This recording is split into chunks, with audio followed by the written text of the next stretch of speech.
ना हुए वाले का एक्सपीरियंस थोड़ा सा ज़्यादा काम में आता है, जैसा कि मुझे लगता है हो जा। हेलो एवरीवन, नमस्ते आप सभी को, कैसे हैं आप सब।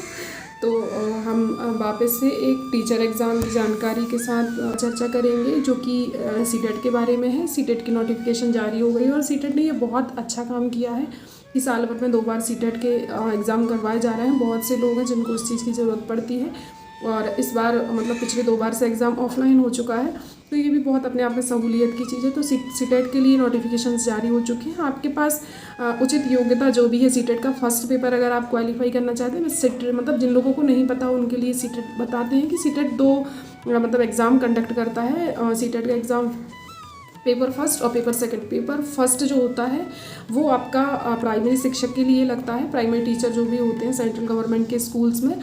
और जो दूसरा वाला एग्ज़ाम होता है वो होता है आपका सीटेट का पेपर 2, जो कि सब्जेक्ट स्पेसिफिक होता है, जो आपके मिडिल स्कूल का जो होता है, मतलब आपके मिडिल स्कूल वाले जो होते हैं एग्ज़ाम्स, उनके लिए जिनको आप सेंट्रल वाले उसमें या फिर आप अपनी भाषा में भी टीजीटी बोलते हैं, तो टीजीटी के लिए ज़रूरी होता है वो पीआरटी के लिए पेपर 1 लगता है। पेपर 1 प्राइमरी के लिए और मिडिल स्कूल के लिए आपका पेपर 2 लगता है। पेपर 1 लगभग सभी प्राइमरी शिक्षक की जो भर्तियां होती हैं किसी भी राज्य की या सेंट्रल की, उनमें आने वाले जो सब्जेक्ट्स होते हैं, पेपर 1 लगभग उसी पैटर्न पे होता है, जिसमें आपका हिंदी इंग्लिश की जगह आप कोई दूसरा सब्जेक्ट जो भी आप लैंग्वेज चूज़ करना चाहते हो, लैंग्वेज में हिंदी और इंग्लिश होता है, तो उन दोनों सब्जेक्ट की जगह पे आप दूसरी लैंग्वेज चूज़ कर सकते हो। और इसके अलावा तीन सब्जेक्ट तो आपके प्रॉपर होते हैं, जो कि सब लोगों को लेना होता है, और जो लैंग्वेजेस होती हैं वो फर्स्ट लैंग्वेज और सेकंड लैंग्वेज अलग अलग हो जाती हैं, तो वो आप अपने कंफर्ट के अकॉर्डिंग चूज़ कर सकते हैं जिस चीज़ में आप अच्छे हैं। तो जो 3 सब्जेक्ट्स होते हैं वो होते हैं आपके गणित,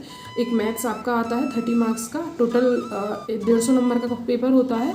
दोनों पेपर 150 नंबर के होते हैं, पेपर फर्स्ट भी और पेपर सेकंड भी। तो पेपर फर्स्ट के लिए मैं भी बात कर रही हूँ, तो जो आपके 30 नंबर के लिए आपकी मैथ्स रहेगी, 30 नंबर में आपका पर्यावरण रहेगा, 30 नंबर में आपकी पेडागोजी रहेगी। ये 90 नंबर आपके फिक्स होते हैं। पेपर फर्स्ट जो आपका जो पेपर होता है ना, उसमें ये चीज़ कंफर्म होती है कि आपको ये चीज़ें तो आनी ही है। तो ये 3 चीज़ें हो गई। आपकी गणित हो गई 30 नंबर की, जिसमें 15 पेडागोजी, 15 आपका गणित मतलब विषय से क्वेश्चंस रहेंगे। फिर दूसरा आपका रहेगा पर्यावरण, जिसमें मतलब मेनली एनसीईआरटी बेस्ड होता है।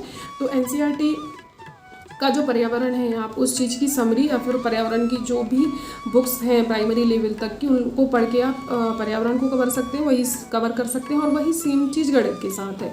तो पर्यावरण हो गई आपकी, गणित हो गई, एक पेडागोजी में भी यही चीज़ है कि संपूर्ण मतलब 30 मार्क्स की जो पेडागोजी आती है, उसमें सारी पेडागोजी के क्वेश्चंस होते हैं।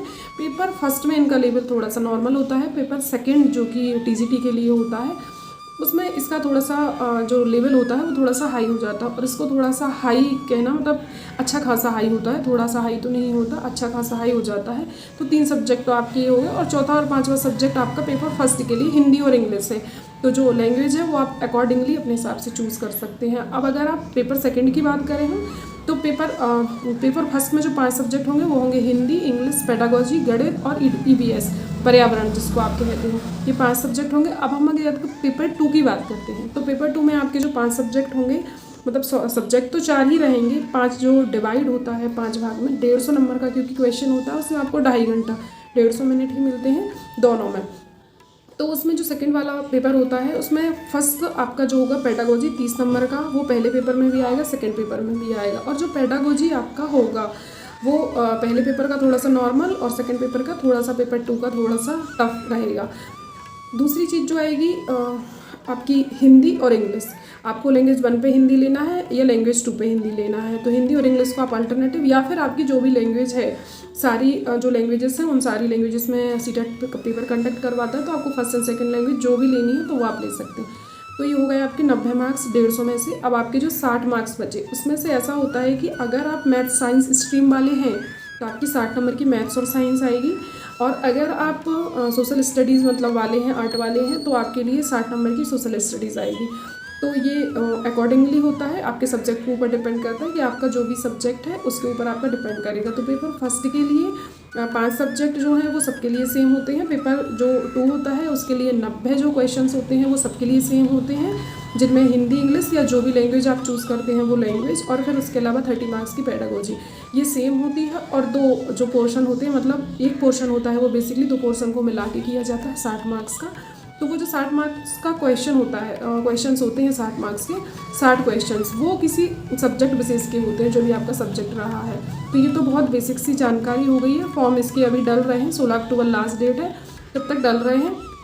अगर आपके पास मतलब आप क्वालिफाई करना, आपके पास D.Ed B.Ed दोनों है तो आप पेपर फर्स्ट और सेकंड दोनों कर लेंगे। अगर आपके पास D.Ed है तो आप पेपर फर्स्ट और सेकंड उसमें भी लगेगा D.Ed वालों के लिए। लेकिन यदि आपके पास B.Ed है तो पेपर फर्स्ट का आपके पास कोई मतलब उसकी कोई ज़रूरत नहीं है, क्योंकि प्राइमरी के लिए आप एलिजिबल नहीं होंगे। पर अगर आपके पास D.Ed है तो आप TGT के लिए भी और PRT के लिए भी, मिडिल और प्राइमरी दोनों के लिए एलिजिबल होंगे। तो D.Ed वाले दोनों पेपर को फिल कर सकते हैं, चूज़ कर सकते हैं। एक ही बार में दोनों फॉर्म भरा जाते हैं और आपका एक ही दिन में दोनों पेपर हो जाते हैं। जिन लोगों के पास B.Ed है वो लोग सिर्फ सेकंड वाले पेपर के लिए अप्लाई करेंगे, और बाकी की आप अपनी तैयारी में लग जाइए। इनकी जो डिटेल्स है कि इनमें क्या पढ़ना है, उसमें क्या क्या आता है, उसके लिए एक कोशिश करूँगी कि शायद एक वीडियो बनाऊँगी वो जनरली कहाँ से आता है। और मेरे पास अगर एक्सपीरियंस की बात की जाए तो सीटेट का पेपर फर्स्ट तो क्वालिफाई है, सीटेट का पेपर सेकेंड 84, 86, 87 मार्क्स 3 बार फेल्ड है, मतलब 80 शायद 89 भी रहा था लास्ट ईयर अगस्त वाला। तो जो भी मतलब फेल्ड वाला एक्सपीरियंस है तो ये पता है कि क्या पढ़ना है, क्या छूट रहा है, क्या पढ़ लेना चाहिए और क्या नहीं पढ़ लेना चाहिए। तो एक्सपीरियंस दोनों तरीके का काम आता है। आपका हो गया है तब भी और नहीं हुआ है तो ज़्यादा, ना हुए वाले का एक्सपीरियंस थोड़ा सा ज़्यादा काम में आता है, जैसा कि मुझे लगता है। हो जाने वाले का एक्सपीरियंस काम में आता है, उसके मायने थोड़े ज़्यादा हो जाते हैं। पर जो लोग उस चीज़ से स्ट्रगल कर रहे होते हैं, बार बार पीछे हट रहे होते हैं, उनको ये चीज़ें पता होती हैं कि आपको क्या क्या नहीं करना है। तो ठीक है, नेगेटिविटी ज़्यादा इसमें ना डाली जाए। कुल मिला के बात ये है कि नोटिफिकेशन सीटेट का जारी हो गया है और आप जिस भी पेपर के लिए एलिजिबल हैं, दोनों के लिए हैं तो बहुत ही अच्छी बात है। और जिस भी पेपर के लिए एलिजिबल हैं अपने लेवल पे तैयारियों में जुट जाइए। दिसंबर में पेपर होगा, शायद 15 दिसंबर को पहले था, 20 या 21 को हो गया है, तो उसकी डेट थोड़ी सी बढ़ा दी गई है। दिल्ली में चुनाव के कारण ऐसा कुछ रीज़न रहा है। तो आपके पास लगभग 2.5 महीने का समय है, 2.5 महीने क्या बोलूँ, नवंबर और आधा दिसंबर, अक्टूबर भी पूरा है, तो 2.5 महीने लगभग है। उसकी जो भी तैयारी है उसमें आप लोग लग जाइए। और ये टीचिंग वाले जो भी बच्चे हैं उनके लिए एक राहत वाली खबर है ही, कम से कम सीटेट तो वैसे हमेशा कंडक्ट करवाता है, पर फिर भी एलिजिबिलिटी वाली ही बात है, लेकिन फिर भी वो है तो काम की चीज़। आपके सेंट्रल गवर्नमेंट के स्कूल्स में हर जगह लगता ही है। जो भी इससे रिलेटेड चीज़ें हैं, सीटेट की जो वेबसाइट है, ओरिजिनल वेबसाइट सीटेट पे जाके आप उसकी और भी चीज़ें जो आपके मन में क्वेरीज हैं उनको चेक कर लीजिए। पुराने पेपर सीटेट पे की वेबसाइट पे अवेलेबल होते हैं, आप उनको देख लीजिए, एक बार मूक लगा लीजिए। बहुत सारे ऑप्शंस हैं, तो पढ़ने के लिए कैसे पढ़ें या क्या पढ़ें, अगर संभव हुआ तो एक और वीडियो बनाऊँगी।